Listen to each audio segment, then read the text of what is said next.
quando Jesus ia no percurso. Para onde?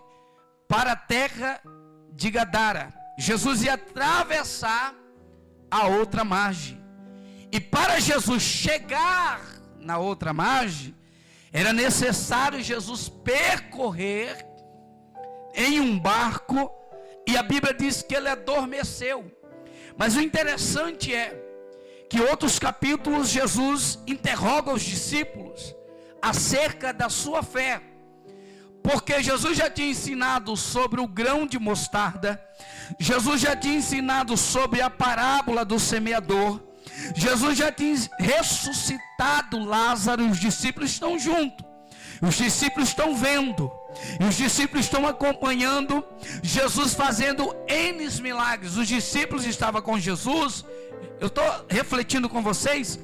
Os discípulos, pastor Fabiano, estavam com Jesus quando Jesus fez a multiplicação, porque a cidade de Jerusalém era uma cidade que tinha um aglomerado de pessoas no seu centro, porque Israel é um território pequeno. Então quando algo acontecia, todo mundo, irmã Marina, ficava sabendo, porque a cidade pequena. Então quando acontecia algo extraordinário, todo mundo ficava sabendo. Então Jesus chamou seus discípulos, e na chamada que Jesus chama os discípulos, ele já começa a fazer o milagre. Ele já começa a andar com os discípulos e ensinar acerca da fé. Ele andou aproximadamente 3 anos e meio, depois passou mais 40 dias, depois da descida que ele ressuscitou. Ele disse: não se ausentai de Jerusalém, até que do alto sejais revestido de poder. Então Jesus sempre ensinou e incentivou os discípulos acerca da fé, mas os discípulos não entendiam, porque o Espírito Santo não ainda tinha descido sobre ele, porque a Bíblia diz que o Espírito Santo veio capacitar e veio dar força. Sabe por que quando você está orando, você está clamando, você sente o refrigério? É o Espírito Santo segurando na sua mão, te dando força e dizendo: você não vai parar, e dizendo: você vai prosseguir, você não vai pular do barco, porque dentro do barco tem Jesus. Independente da circunstância e do vento, Jesus repreende o vento. Jesus repreende o vento. Só que os discípulos aqui nesse texto me ensinam algo muito importante, que muitas das vezes nós não colocamos em prática. Os discípulos, por ele ter afinidade com os barcos, ele poderia mudar o percurso sem que Jesus fosse incomodado naquele momento. Ele poderia. Pedro era pescador, Tiago também, os filhos de Zebedeu também. Então ele entendia tudo concernente à pesca. Ele sabia todos os manejos da pesca. Ele sabia manusear a vela, os barcos. Então ele poderia mudar o trajeto e não ir para outra margem. Mas ele entendeu que este vento, que essa tempestade, irmão Vanessa, está fora do seu raciocínio de suportar. Então ele entende que eles não conseguem vencer e ele vai incomodar. Aqui está o segredo da vitória. Ele vai até Jesus. Qual é o problema? O vento. E qual é o problema? Também a tempestade. Ele pega esse problema, diante do problema ele leva até Jesus. Quando você leva o seu problema até Jesus, meu irmão, não tem outra. Ele vai resolver, ele vai relacionar o seu problema, ele vai solucionar o seu problema. O problema é a tempestade que está enchendo o barco, e ele diz: vou perecer. Começa a incomodar o mestre. Diz: mestre, mestre, não importa o que nós perecemos, Jesus se levantou. Quando você clama, Jesus se levanta ao teu favor.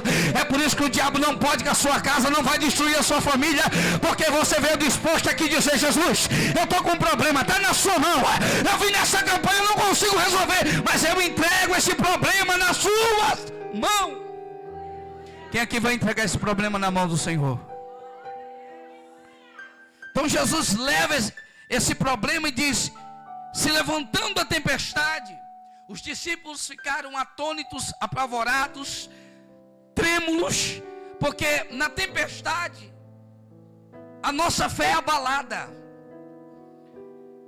Porque muitas das vezes nós traçamos um caminho, eu digo porque eu passo isso, nós traçamos uma meta, nós traçamos um percurso, nós fazemos planos e no meio do caminho acontecem tempestades e ventos e muitas provações e muitas das vezes nós não estamos preparados. Jesus nos ensina, pergunta para os discípulos: aonde está a vossa fé?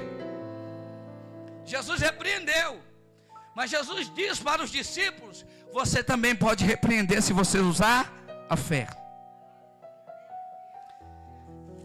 Ter fé implica em ter atitudes ao contrário da negatividade. Jesus está dizendo: vocês têm que ter uma atitude ao contrário. O vento está aí, mas vocês já viram eu fazer milagres, vocês já viram eu fazer prodígio. Aonde está a sua fé? Jesus perguntou para os discípulos. E é interessante que os discípulos ficam admirados com Jesus e perguntam: quem é este? Oh, irmãos, ele está há tanto tempo com Jesus e não conhece a Jesus de verdade. Ele pergunta: quem é este? O texto diz: quem é este? Lucas 20, capítulo 8, versículo 25. Quem é este que até o vento e o mar te obedecem? O nome dele é Jesus de Nazaré. Ele é o dono da sua vida, Ele é o dono da minha vida, Ele é o dono dessa igreja, Ele é o dono desta obra, Ele é o dono desta causa, Ele é o dono desta prova. Só através da fé você consegue se libertar da prova.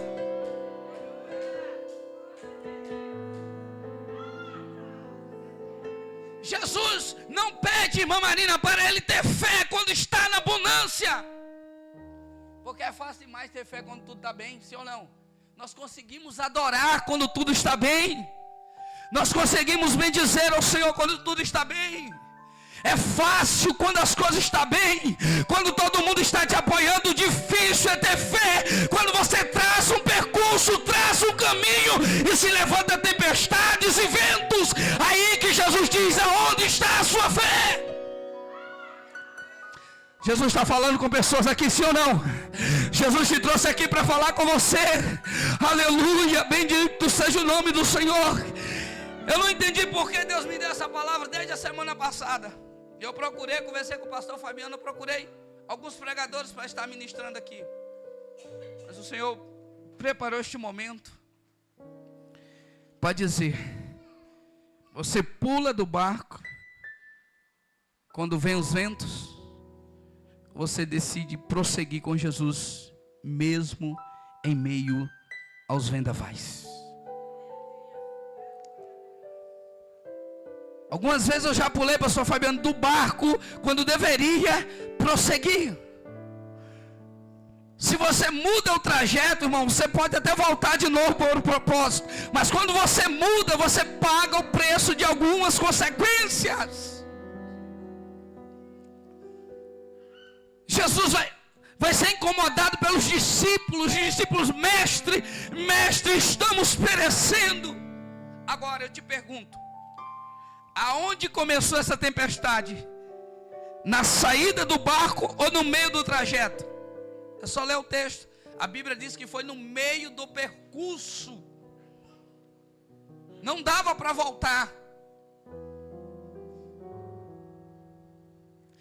E eu trago essa reflexão que todo mundo sabe. Só existe 2 períodos para que Jesus pegou esse barco e saiu. O primeiro período, Geraldo sabe que ele já pescou.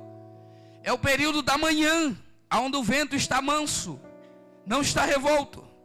Segundo período é o período da noite, porque o vento na calada da noite, por volta das 4 da manhã, ele silencia. Então só tem 2 períodos que Jesus pode ter pegado esse barco, ou de manhã ou à noite. E ele saiu. E quando ele saiu, não tinha vento. Mas quando Jesus começou a dizer: vamos para outra margem, porque vidas serão mudadas, o vento se levantou. É por isso essa prova, essa tempestade.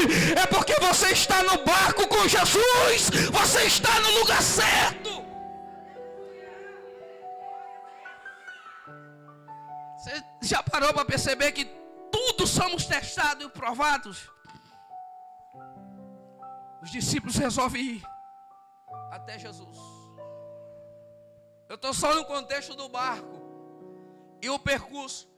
Eles estavam esperando o vento, sim ou não? Não. Ele contava com esse transtorno que aconteceu no meio do caminho? Não. Mas quando aconteceu a tempestade, Jesus estava lá. Sabe qual é muitas das vezes o nosso defeito? Que Jesus está aqui na igreja, mas nós não comunicamos o Deus da igreja. Jesus está do nosso lado, mas nós não sabemos dizer: Jesus me ajuda, me dá força, me dá graça, Jesus me dá um discernimento. Muitas das vezes nós agimos com a nossa força.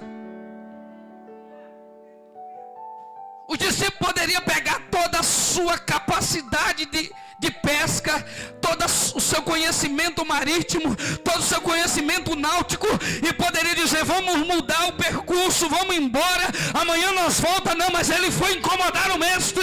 Será que nessa noite aqui eu posso ouvir alguém que está dizendo: eu vou incomodar Jesus, eu não saio dessa campanha sem dizer: Jesus me ajuda nessa prova? Porque muitas das vezes entramos e saímos e não falamos nada para Jesus. Falamos para todo mundo, menos para Jesus. Mas ele já sabe. Mas muitas das vezes Jesus quer ouvir. E a Bíblia diz que Jesus repreende o vento. E depois que repreendeu esse vento, a Bíblia diz que tudo fez bonança. Segundo os estudos, era impossível ter um vento ali. Porque naquele lago ele está abaixo de 200 metros do nível do mar. Não tem como ter um vento ali. Mas foi só Jesus dizer: vamos para a terra de Gadara, que o demônio se levantou. É só você começar um projeto que o demônio se levanta para tentar destruir. Irmão Lazinho, aqueles homens eram dotados de conhecimento. Mas ele deixou o conhecimento de lado e foi até Jesus. Ele deixou a pose de lado e foi até Jesus. E diz o texto que chegando lá, a Bíblia de Genebra diz: e chegando Jesus, quando colocou os pés, oh aleluia, e Jesus colocou os pés, isso fala de território e domínio. A Bíblia diz que esse endemoniado, que nem cadeias, nem grilhões, nem nada poderiam conter, chegou e se prostrou diante de Jesus. E disse: vieste tu, filho do Deus Altíssimo, nos atormentar neste lugar? Agora, falando sobre restituição, e trazendo esse contexto aqui, este homem precisava ser restituído, sim ou não? A prova começou por quê? Porque alguém precisava de restituição. A Bíblia nos diz, eu tenho 10 minutos aproximadamente, 9 minutos para encerrar, que quando Jesus chega nessa terra, irmãos, Jesus libertou a terra dos demônios e deu uma nova identidade para este homem. A Bíblia diz que ele morava em sepulcros, ele estava despido, ele estava nu, sem roupa. A Bíblia diz que era uma vida destruída, arcaica. Mas quando Jesus chegou, aleluia, Jesus devolveu a identidade novamente para ele. Eu quero dizer, essa prova teve um fim hoje, porque Jesus já chegou nela. Jesus está te dando condições para você vencer essa prova, essa tempestade. Jesus está restituindo aquilo que você perdeu. Talvez o desejo de orar, o desejo de buscar. Jesus está restituindo.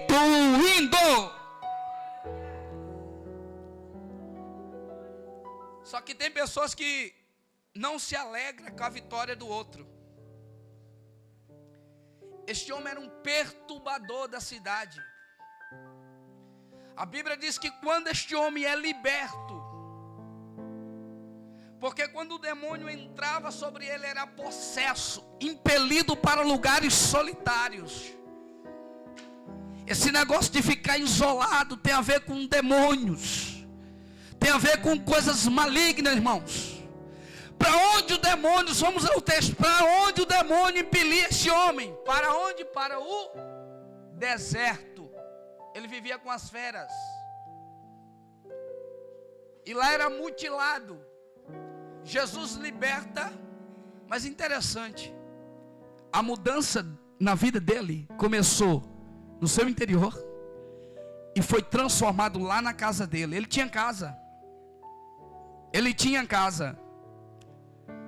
E quando o encontro de Jesus com ele foi fora da cidade, porque na região próxima da Galileia, de Jerusalém, não tem cemitério dentro de Jerusalém, é fora de Jerusalém. Ele morava em cemitério, mas ele tinha uma família. Como você achou isso no texto? Lucas capítulo 8, versículo 30. Jesus pergunta para ele que nome é a legião. Ele disse: somos uma legião, somos muito. Quando Jesus liberta, que expulsa esse demônio, toda a cidade começa a saber, dizendo: tem um que liberta. Tem um que liberta. Quem é? Porque eu conheço a vida dele. Você já se deparou com pessoas que eram terrivelmente no mundo lá fora, mas quando entrou aqui, Jesus mudou e restituiu a vida por completo. Entenda. Eu não estou, só o texto. E quando é o mais interessante, que Jesus fez essa obra e voltou. E o texto diz que este homem, depois de ser liberto por Jesus, quando Jesus disse: sai dele, a Bíblia diz que ele, caindo em sã juízo, isso é profundo, ele não tinha consciência, ele caindo em sã juízo, aí a Bíblia vai falar versículos anteriores, e se vestindo com roupas. Jesus transformou a mente. Jesus vestiu este homem. Ele já não é mais um endemoniado, ele agora é um servo do Deus Altíssimo. Ele não é mais qualquer pessoa, ele é alguém que serve a Deus. Eu quero dizer para você, com a autoridade do Espírito Santo, que o seu passado não pode te acusar hoje. Já passou. Jesus te dá uma nova identidade e já te vestiu de roupas novas. Quem acredita pode dar uma glória a Deus. Porque tem passado de pessoas que ficam massacrando, que ficam humilhando. Porém, ele pensa que vai voltar com Jesus. Jesus disse não. Os demônios entram em uma manada de porcos, e os porqueiros daquela cidade mandam Jesus sair, porque ficaram trêmulos do que Deus fez naquele lugar. Aí eu trabalho 3 pontos com os senhores aqui. Primeiro ponto: a fé e não a mudança do percurso mudou a vida de alguém.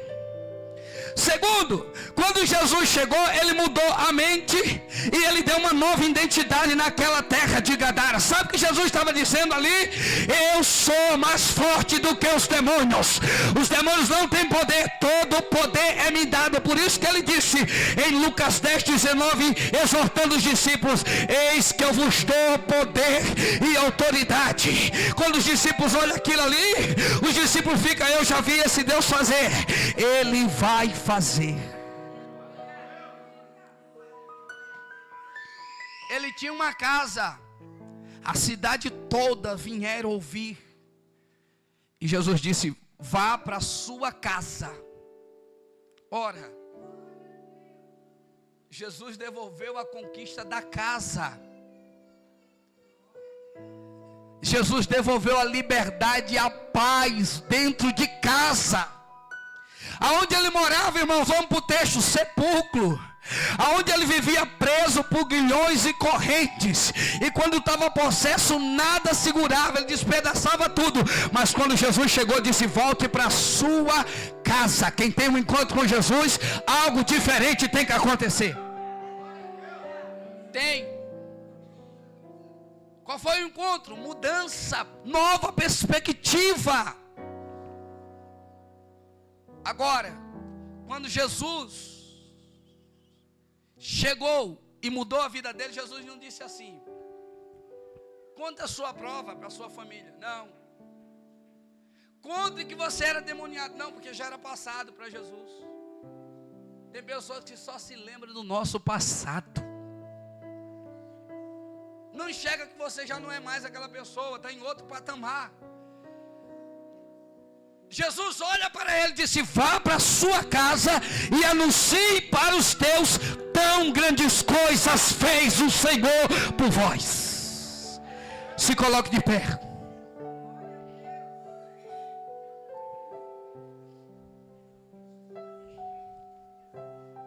Nós temos autoridade de Deus para dizer que a nossa casa é do Senhor Jesus. Toda noite eu chego em casa, o meu menino está no quarto, eu vou e imponho a mão sobre ele. Ele está dormindo, eu digo: Deus, eu apresento essa criança nas suas mãos.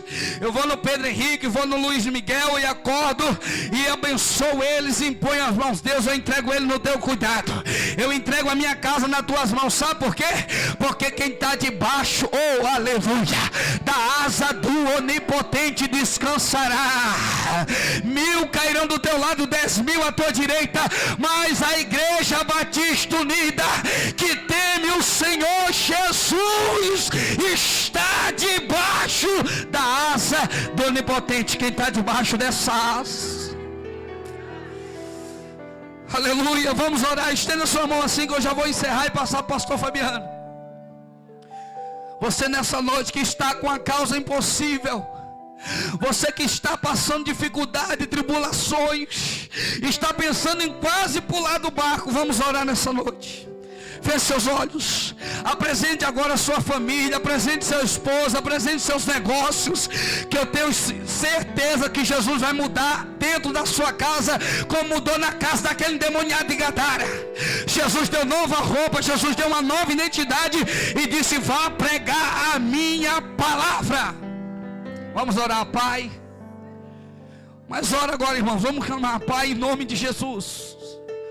Nessa campanha, meu Pai, que o Senhor colocou no coração do nosso pastor, e eu acredito que vidas serão restauradas aqui neste lugar.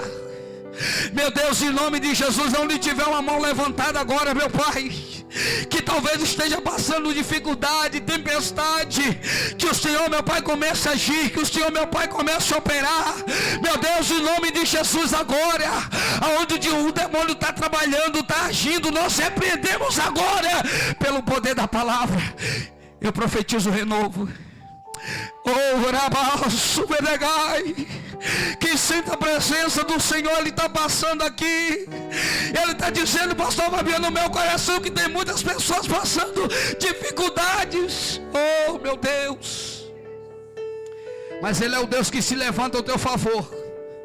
Ele é o Deus que se levanta ao teu favor. E ainda digo mais, tem pessoas aqui que na próxima quarta-feira vai contar um grande testemunho do que Deus vai fazer na sua casa. Receba o livramento para a sua família, receba o livramento para os seus filhos, receba o livramento, prospere em nome de Jesus. Que toda obra do inimigo caia por terra contra a família, contra os filhos, contra os projetos dessa obra, em nome de Jesus. Pai, abençoa em nome de Jesus. Glória a Deus. Você crê nessa palavra nessa noite? Aplaude o nome do Senhor Jesus. Tem coisa nova chegando aí, você crê? Hoje eu estava fazendo umas correrias durante o dia e por várias vezes o Espírito Santo bradou em meu coração com uma grande alegria e disse: tem coisa nova chegando por aí. Tem coisa nova chegando por aí. Creia nisso, irmãos. Vocês vão contemplar e exaltar o nome do Senhor junto comigo. Amém? Irmãos, antes de finalizarmos, tem alguém que está distante da presença do Senhor, que deseja reconciliar nessa noite, ou alguém que ainda não é crente e deseja aceitar Jesus como seu único e suficiente Salvador, se tiver alguém, dá um sinal com a mão. Irmãos, o que é? Aplaude o nome do Senhor Jesus.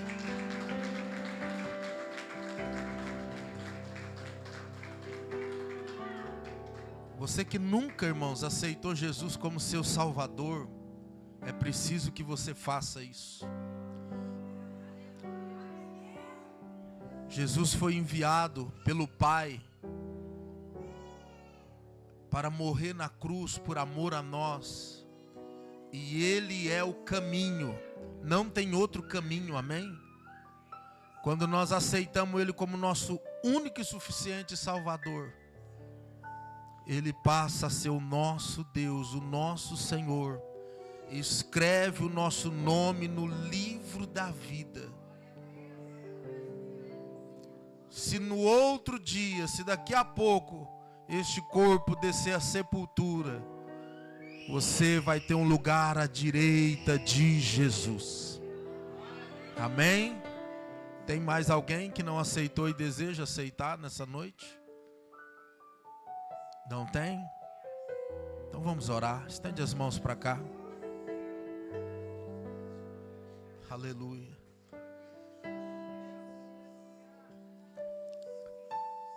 Ora comigo assim, irmã. Diga comigo: Senhor, eu te aceito como único, suficiente Salvador da minha alma.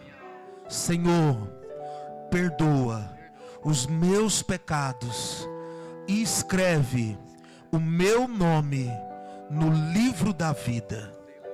Amém? Senhor, em nome de Jesus, Pai, aqui está o teu filho, confessando o Senhor como único e suficiente Salvador da sua vida. Pai, em nome do Senhor, eu creio, Pai, que o nome dele está sendo escrito no livro da vida, porque a tua palavra diz, Pai, que aquele que não for achado o nome no livro da vida não terá parte contigo, Pai. Que o teu Espírito Santo, Pai, a partir desse momento, se apodere da vida do teu filho. Perdoa todos os pecados, reveste, fortalece ele do teu Espírito. Pai, que o Senhor esteja abençoando todas as áreas da vida dele. Age, Pai, nas finanças, abençoa os filhos, abençoa os projetos. Pai, em nome de Jesus eu quero declarar que o Senhor há de escrever uma nova história sobre a vida do teu filho, e a partir de hoje, em nome de Jesus, as portas fechadas vão se abrir. Tudo que ele fizer prosperará, e ele verá que o Deus de Israel será o Deus dele, e que irá honrar a vida dele em tudo que ele fizer. Pai, em nome de Jesus assim oramos, em nome de Jesus, amém. Seja bem-vindo, meu irmão, em nome de Jesus. Deus abençoe a sua vida, viu? As coisas vão mudar, vai mudar. Deus está entrando em nova história, está escrevendo. Glória a Deus. O Senhor está aqui, amém, irmãos? Oh, aleluias.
Aleluia.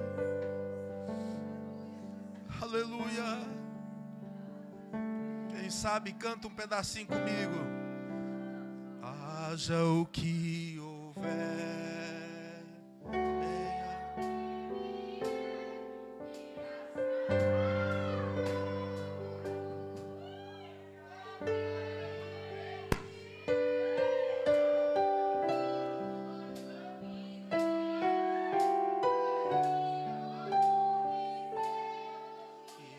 prover de novo.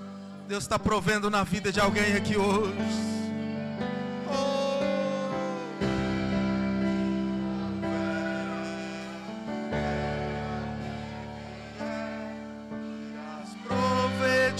Declare isso para a tua vida em nome de Jesus. Haja o que houver, declara em nome de Jesus. Venha o que vier, irás prover de novo. Deus vai prover de novo.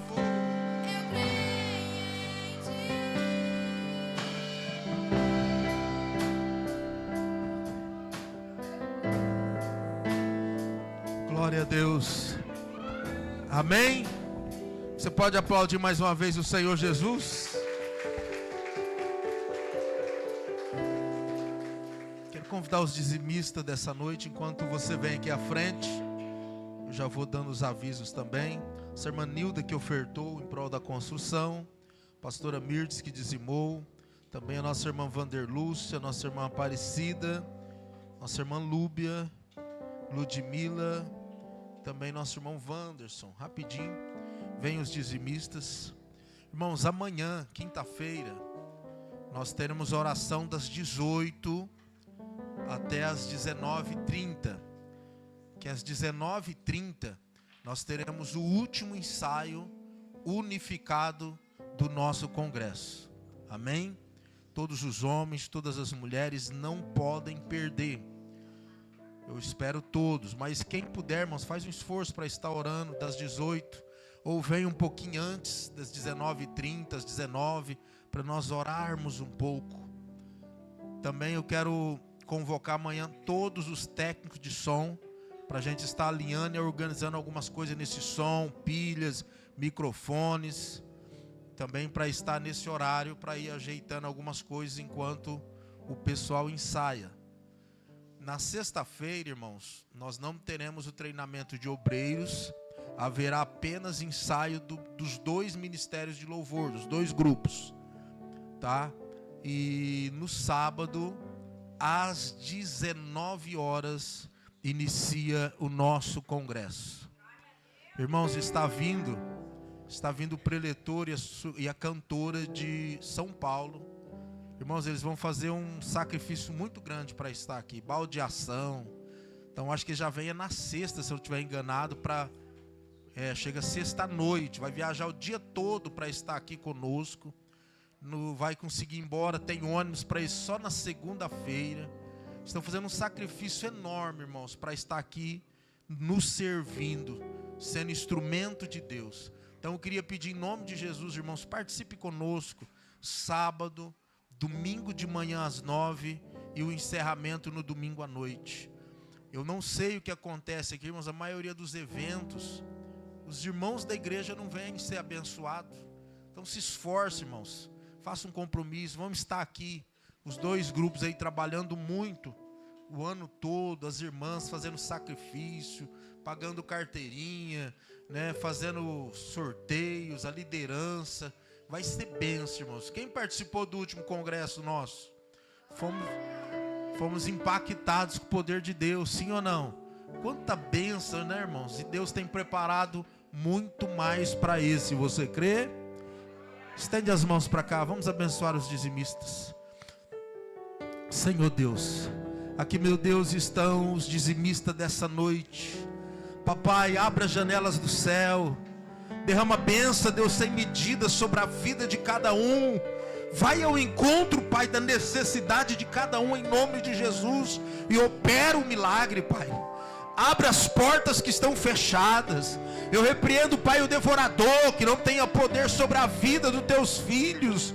mas que as barreiras sejam quebradas, que as barreiras sejam desfeitas, e que o Senhor prospere lá na casa deles, lá no trabalho, aonde eles estiver, que o Senhor seja com eles e honre o trabalho das mãos deles. Assim oramos e te agradecemos em nome de Jesus. Amém? Irmãos,